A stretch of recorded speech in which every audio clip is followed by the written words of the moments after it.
Shumaila but صاحبہ نے جرمنی سے یہ سوال ہم سے پوچھا ہے دوسا.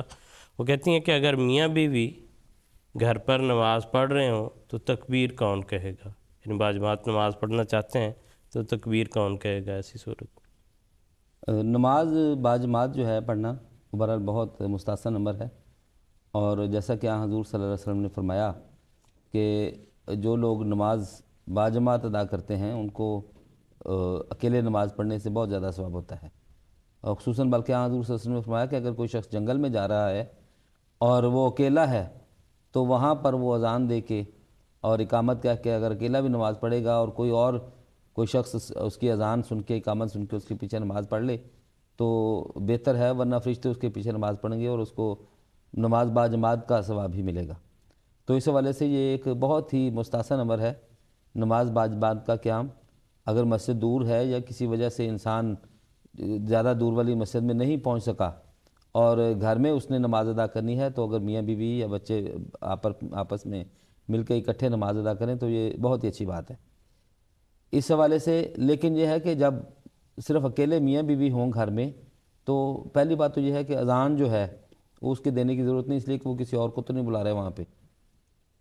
اور جو اقامت کہنی ہے اس حوالے سے مختلف قسم کی احادیث ہمیں ملتی ہیں. حضور صلی اللہ علیہ وسلم نے ایک موقع پہ یہ بھی بیان فرمایا کہ جب جو عورتیں ہیں ان کے اوپر نہ اذان ہے نہ اقامت، یعنی ان پر یہ فرض نہیں ہے، فرض نہیں ہے اذان دینا. اذان تو بالکل نہیں دیتی، لیکن ایک اقامت جو ہے وہ کہنا بھی ان کے اوپر لازم نہیں ہے، اس لیے کہ اقامت جو ہے وہ اس بات کا اعلان ہے کہ اب نماز کھڑی ہونے لگی ہے. تو جیسے عید کے موقع پہ نماز کھڑی ہوتی ہے لوگوں کو پتہ چل جاتا ہے، اسی طرح اس موقع پہ بھی جو عورتیں اگر آپس میں نماز پڑھ رہی ہوں تو پتہ چل سکتا ہے. اور اس کے تعامل کا ہمیں پتہ چلتا ہے حضرت عائشہ رضی اللہ تعالیٰ عنہ کے حوالے سے کہ بسا اوقات ان کے طرف سے بڑی مستند یہ آثار ملتے ہیں کہ کہتی ہیں کہ ہم اذان اور اقامت کے بغیر نماز پڑھا کرتی تھی. اور بعض آثار میں آتا ہے، حدیث میں آتا ہے کہ جو عورتیں جب نماز پڑھتی تھیں وہ بھی حضرت عائشہ رضی اللہ تعالیٰ عنہ کی روایت ہے، جب عورتیں اکٹھی ہو کے صرف نماز پڑھتی تھیں تو پھر وہ اقامت کہہ لیا کرتی تھی، اذان نہیں کہتی تھی.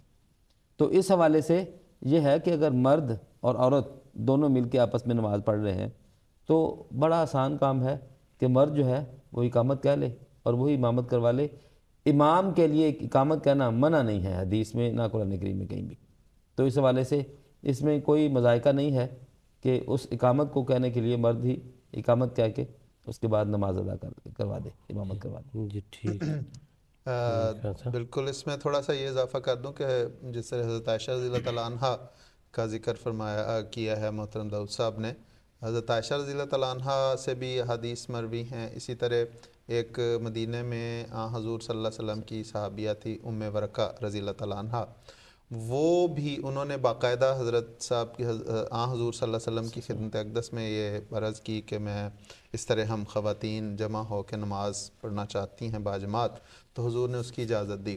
اور اس کے لیے احادیث میں آتا ہے کہ حضور وہاں پہ کسی مؤذن کو حضور نے مقرر کیا جو ان کے لیے اذان، یعنی مرد مؤذن کو جو باہر کھڑے ہو کے اذان دے دیا کرتے تھے اور پھر عورتیں نماز پڑھ لیا کرتی تھی.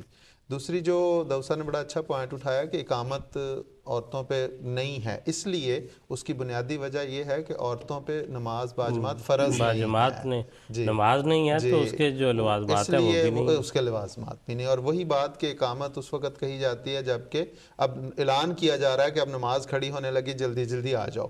تو چونکہ ان پہ فرض نہیں ہے، جو موجود ہیں وہ پڑھ لیں، اس میں اسلام نے کوئی پابندی نہیں لگائی.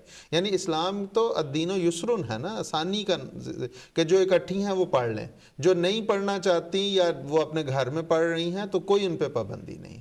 تو یہ بنیادی اس لیے ان پہ اقامت بھی نہیں رکھی.